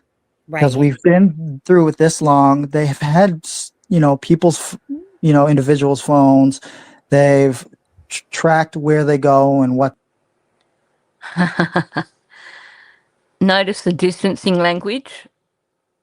They've had people's, individuals' phones. Whose phones have they had, Daniel? Because I do believe they took your phone. Sorry, just moving on.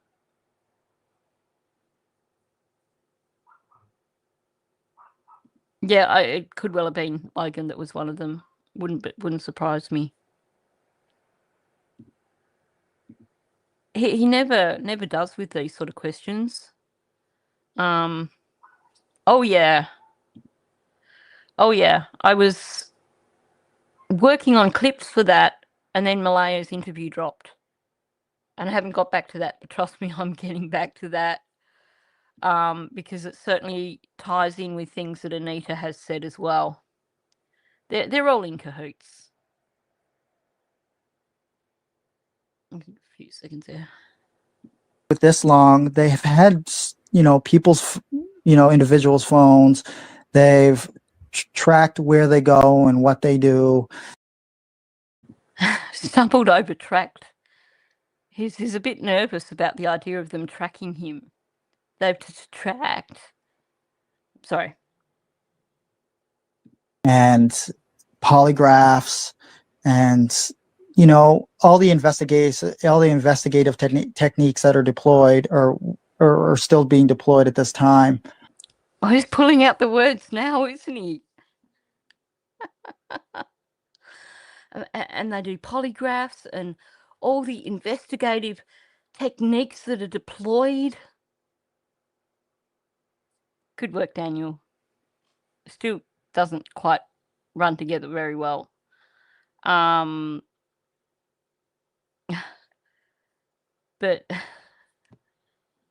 sorry, you can tell that I haven't had a lot of sleep. But you've just got to laugh at him. And he's coming up with this in his head.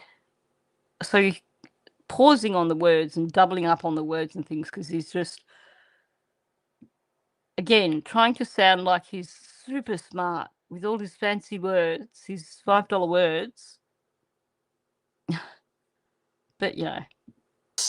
And, you know, all the investigative techniques that are deployed or are still being deployed at this time. I don't know what to think. And it leaves the mind to run wild with speculation, just like, you know, the whole community of of the, you know, the whole true crime community. Oh yeah, he's thinking on his feet, that's for sure. Interesting how he's talking about, you know, leaves the mind running wild with speculation, and then he almost comes out with talking about major crimes, like the major crimes unit, and then switches it to the true crime community. So he doesn't like what they're speculating on in major crimes. Um, honestly, seriously, what he's doing here, he's definitely trying to think on his feet, but he's also in a tricky position because, first of all, it seems that he can no longer try and directly land all this on Malaya. And he hasn't thought about how to give this story now that he can't blame it on Malaya. So he's stuck. He doesn't know what to do with this story now because he can't think of a new direction. So we're getting this word salad instead.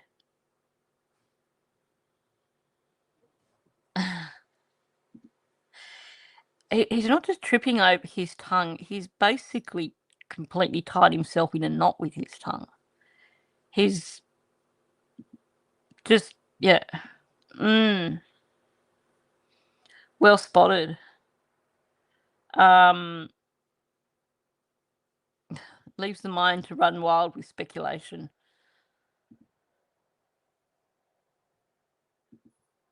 Give it time. I suspect he's just trying to figure out who's going to listen to him. But I think we're probably going to hear from him again soon. I think he's waiting for people to slow down talking about Malaya. And I wouldn't be surprised if we hear from him again soon. Run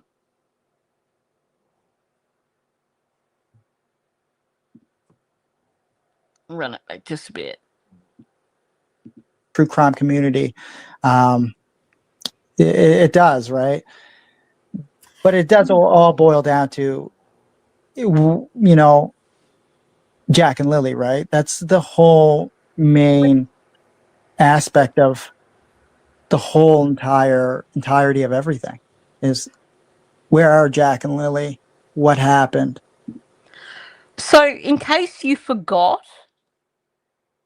her question to him was, what do you in your heart of hearts believe happened to Lily and Jack? He's not even answered the question. He's not even come close to answering the question. All he's done is come up with a bunch of word salad and then throw the question back out. The whole entirety of everything is, where are Jack and Lily? Yes, that's the question you were just asked, Daniel. But apparently you didn't hear that. Like, can you deflect any more? Oh, yeah. Biggest word salad I've ever encountered. I've never seen anyone who can do this. Yeah, it is. It's the whole damn salad bar. It's like Sizzlers. Most people go with word salad. Daniel offers Sizzlers salad, like the whole lot. Absolutely unreal. Now, I just want to point out here, just going a little bit more serious, if you didn't know what happened to these children, and if you genuinely cared, if you'd been speaking out for 15 months because you're the only person who comes out to speak out for Lily and Jack, and somebody asked you, what do you think happened to Lily and Jack? That answer would be right there. Because you would have thought about this every single day over those last 400 and something days. Now, I haven't checked to see where we're at. Belinda keeps posting it to keep us up to date. But I know we're over 410 days. If you really cared, Daniel, every night when you went to bed, you would be thinking, where are they? What are the clues that led up to them disappearing? Is there something I missed? But no, he's just got to do the flipping it back and asking the question again. Oh, I agree. I think not only that, but if you listen to when she was talking with Belinda in that live stream the other day, she basically was calling him out big time. Oh my gosh. Why did they close Pizza Hut? Because that whole self-serve Pizza Hut was so good.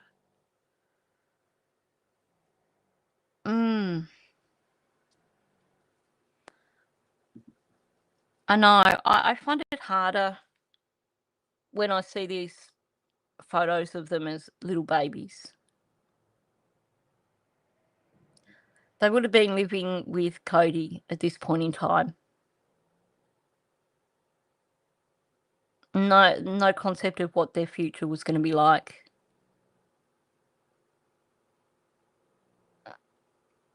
You know, and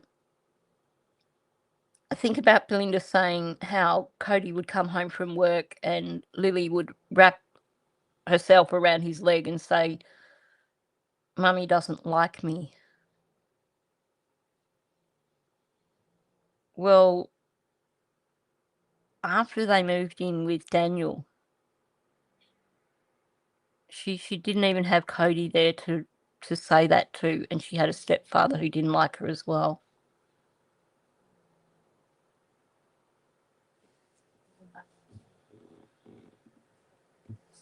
Yeah, exactly. A smart answer would have been, "I've really got no idea."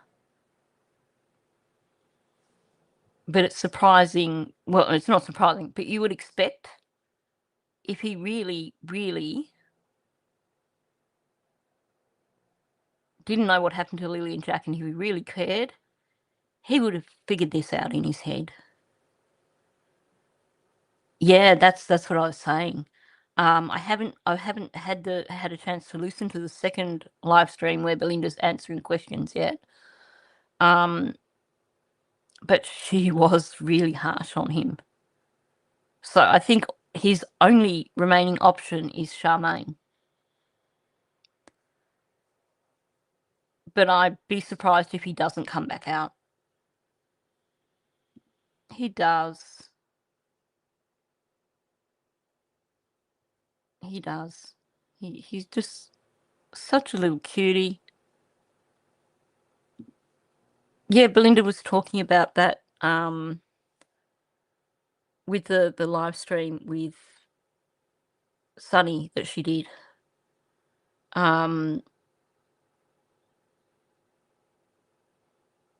Yeah, it's just so heartbreaking to think of that. I can picture it.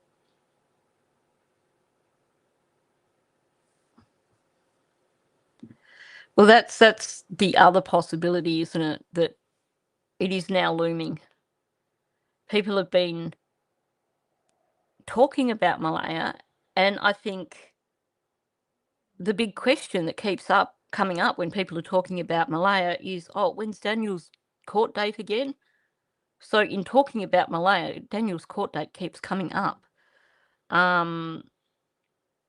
So it's possible that he may go to ground.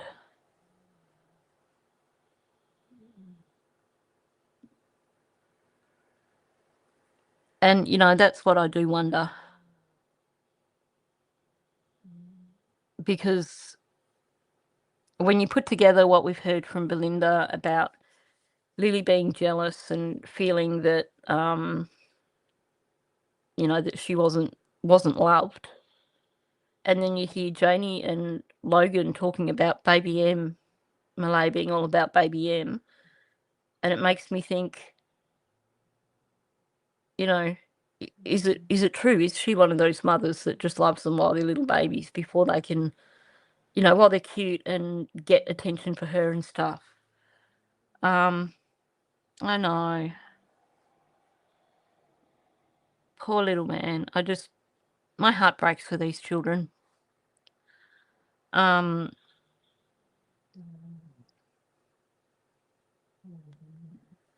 Yeah, I think you're right.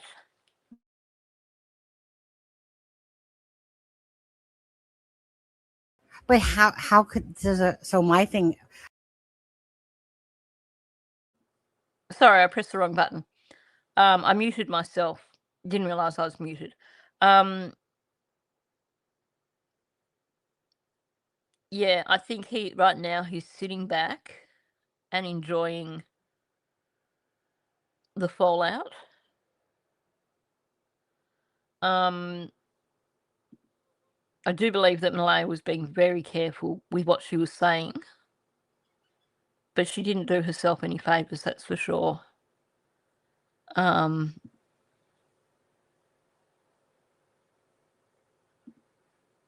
Yeah, definitely.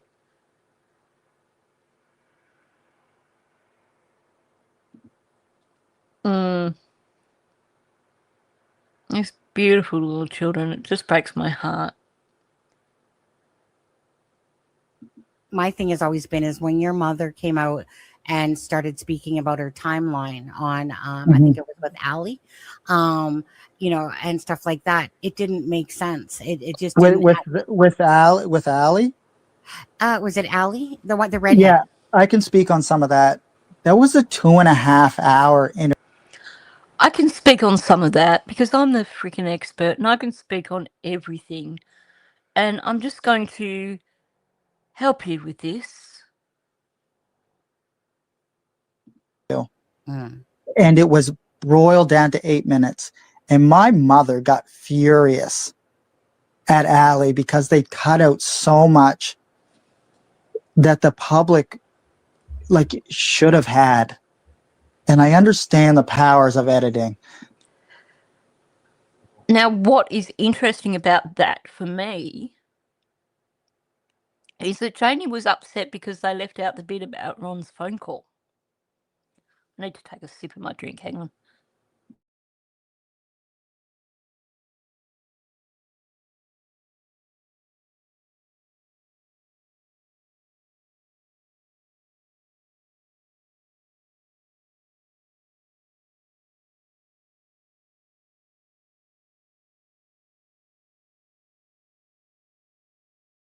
Again, still muted, sorry. Two content creators who think that the woman doing the interview is not Malaya. I don't know what they're on. That's a bit interesting.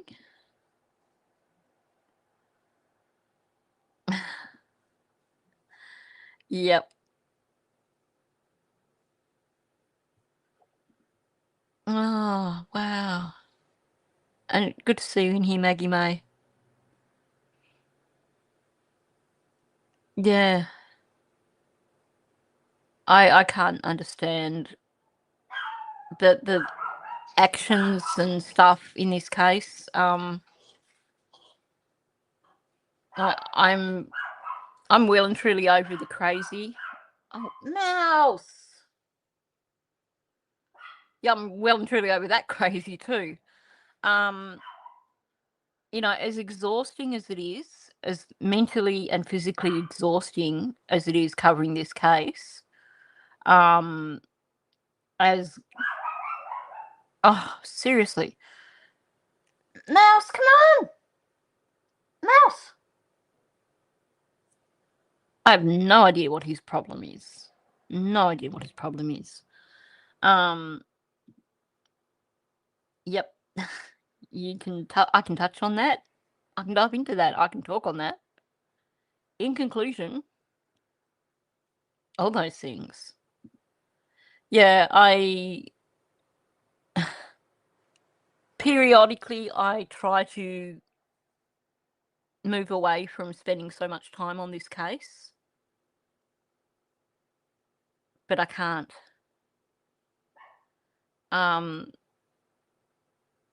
Especially when I see the photos of Jack. No, he's barking at something inside. I think he's at the front door barking. I don't know what his problem is today. He's lost the plot. He's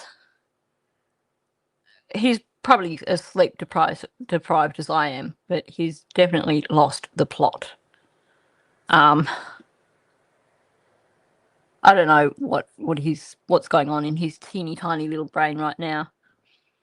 Yeah, no, I can't walk away from these children. I can't stop getting their story out there. Especially from listening to Belinda on Sunny's the other night and hearing how exhausted she is. It's, for me, it's not just about doing it for Lily and Jack anymore. It's also about doing it for a grandmother who is desperately missing her grandchildren.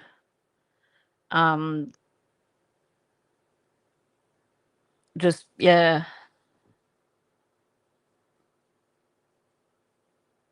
Oh, that guy on Facebook? He was creepy. Serious mental health issues that guy had. I can't remember his name, but I can remember him. And he had some serious mental health issues going on. And I was actually kind of pissed with, there was someone on Facebook just really pushing for people to go and watch his live stream that he's going to do because he's got these things to say. I didn't watch all of that because I watched less than a minute and went, that guy has Vincent, that's right. I just thought, wow, this guy has got some serious major health issues and people should not be encouraging him. I mean, he needed to be hospitalized. And, you know, it's not making a joke of it. He really needed to be hospitalized at that point in time because he was really on another planet.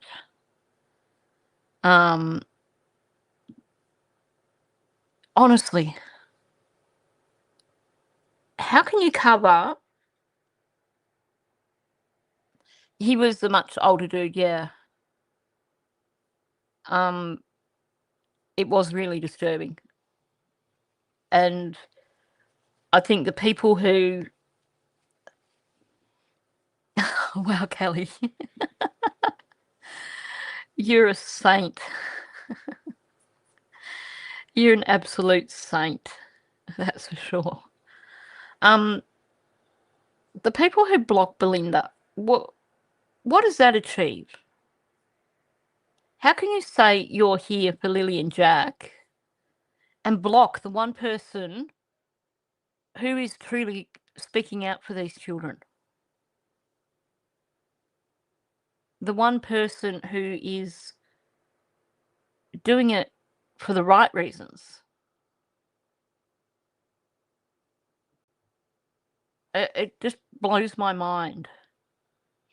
And for a content creator to have Belinda in her chat and to actually verbally abuse not just the content creator, but the content creator and her guest, to verbally abuse Belinda on a live stream and then block her on a live stream, that I was speechless. Vincent lives with raccoons. Oh my gosh. You wanted to hang up with Vincent, I can imagine. Yeah, that's the name. That was such a weird guy. I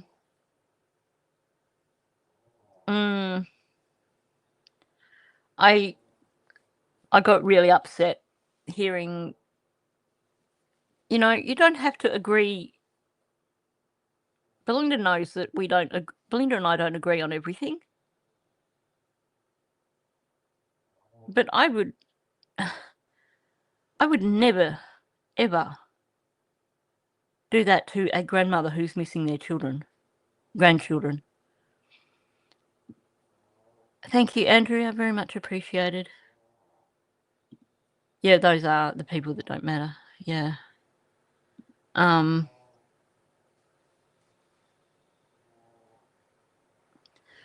It's fair to say that he had some very, very serious mental health issues. There was a similar thing with the Delphi case. Now, I can't remember who it was on a live stream. Could have been Chris McDonough. Could have been Josh. Someone was doing a live stream and this guy called in. And the way this guy was talking had everyone freaking out because the way this guy was talking sounded like he was actually responsible for killing Abby and Libby. And it turned out later that he was having some sort of psychotic break and he actually did believe that he had done it. And I remember they took the live stream down afterwards. But they actually ended up, doing a welfare check on this guy and actually putting him in hospital for a while because he kind of had this complete utter mental break. And I think it's a similar thing with this Vincent Mallory guy. No, we don't have raccoons. We don't have squirrels. It's so, so sad. I have to share a story this is one of my favourite stories about my cousin's kids. When my cousin's kids were still quite young, they did a road trip. They saved up and they did a road trip across America. They hired an RV and drove across America. And, the highlight for my cousin was going to Tennessee and actually doing a music recording in a music studio in Tennessee. But early on, when they first got to the States and they stayed somewhere overnight, like, somewhere out in nature, and the next morning they went outside and they saw a squirrel for the first time. And, we don't have squirrels in Australia, and these were teeny tiny little kids. And my cousin's little girl was like, these squirrels were making cute little squirrel noises, and Katie was like, "Oh, it's a squirrel," and she's like, "Yee!" And apparently she sounded just like a squirrel. I can't tell it as well, but it's just so cute, just thinking of these little Aussie kids walking out and seeing a squirrel for the first time and getting so excited that they're giggling and sounding just like squirrels themselves. It's just too cute. But I would love to see a squirrel. And I would love to see a raccoon. I would love a pet fennec fox, but that's another story. Yeah, you do get that quite often. And this is one of the reasons why they do hold back information in cases. Because you actually get it more than you realise. Or more than we realise, sorry, of people who come forward and basically confess to crimes that they didn't do. And quite often these are people who have serious mental health issues. Like I said, the guy with Delphi, he was convinced that he had been the person that killed Libby and Abby. And thankfully, like, the Carroll County Sheriff came forward and addressed the issue and said, look, no, you know, this guy just had some serious mental health issues. Yeah, we're a crazy bunch down here. There's a reason they call us larrikins.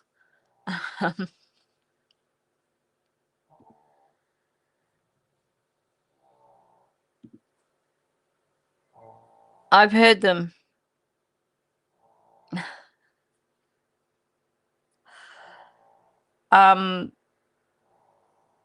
They're not nice. I used to have one get in the tree directly outside my bedroom. Not here, but where I used to live. And I didn't know what the heck that was. But they don't sound like what you would expect them to sound like. I'll just put it that way. Yeah, slightly disturbing critters. Well, I think I've kind of reached my capacity for today. There's only so much Daniel I can take. So we will go back to him speaking on that about Ali. Hang on, and I'll just mark that here so I know where I'm at. I'll go back to that on the day after tomorrow, because tomorrow I'll be talking about Maddie. Touch wood, providing that StreamYard doesn't decide to crash out on me again. So I will still be working on my analysis of Malaya's interview. I want to get the next part of that done today.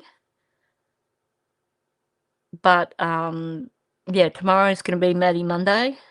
Or if you're in Australia, it's Maddie Tuesday, but it sounds better if you say Maddie Monday. But yeah, I'll get back to this part in my next Lily and Jack live stream in the day after tomorrow. Anyway, I'm going to wrap it up here. Yeah, just reading people's comments here. Yeah. Going to wrap it up here. If you haven't hit the like button yet on your way in, please do so. If you're listening on replay, please leave a comment, or even if you're listening now and you feel like going and leaving more comments, always appreciated. And of course, if you are new to my channel, please subscribe. Anyway, time to wrap it up. So thank you, and I'll catch you in the next one.